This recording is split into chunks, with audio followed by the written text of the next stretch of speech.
പുതുവർഷത്തിൽ 32 kilometre നീളുന്ന ദിവ്യകാരുണ്യ പ്രദക്ഷിണം നടത്താനൊരുങ്ങി അമേരിക്കൻ മെത്രാൻ.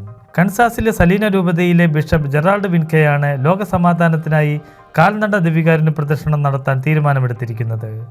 ജനുവരി 6-ന് ഗ്ലാസ്കോ നഗരത്തിലെ സെന്റ് മേരീസ് ദേവാലയത്തിൽ നിന്ന് 32 കിലോമീറ്റർ അകലെ ബെലോയിഡ് നഗരത്തിലെ സെന്റ് ജോൺ ദി ബാപ്റ്റിസ്റ്റ് ദേവാലയത്തിലേക്കാണ് ദിവ്യകാരുണ്യ പ്രദക്ഷിണം.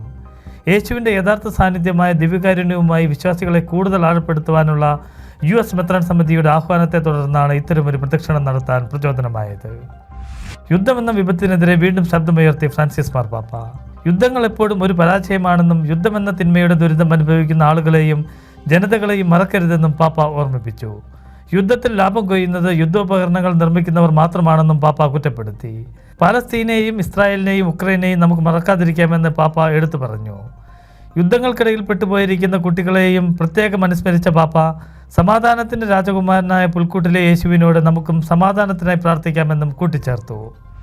വത്തിക്കാനിലെ വിശ്വാസ തിരുസംഘം പ്രസിദ്ധീകരിച്ച പ്രബോധന രേഖയായ പാസ്റ്റൽ മീനിങ് ഓഫ് ബ്ലെസ്സിംഗ് സംബന്ധിച്ച് ആശയക്കുഴപ്പങ്ങളും തെറ്റിദ്ധാരണാജനകമായ അബദ്ധ വ്യാഖ്യാനങ്ങളും പ്രചരിക്കുന്ന പശ്ചാത്തലത്തിൽ KCBC ജാഗ്രതാ കമ്മീഷനും KCBC ദൈവശാസ്ത്ര കമ്മീഷനും ചേർന്ന് ഡിസംബർ 30-ന് ഒരു വെബിനാർ സംഘടിപ്പിക്കുന്നു.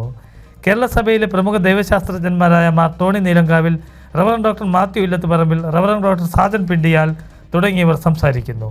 തെറ്റിദ്ധാരണകളെ ദൂരീകരിക്കാനും സഭയോടൊത്ത് ചിന്തിക്കാനും സഹായകമായ ഈ വെബിനാറിൽ പങ്കെടുക്കാൻ താല്പര്യമുള്ളവർ 7590900555 എന്ന നമ്പറിലേക്ക് പേരും വിശദാംശങ്ങളും വാട്സാപ്പ് വഴി അയച്ച് രജിസ്റ്റർ ചെയ്യുക.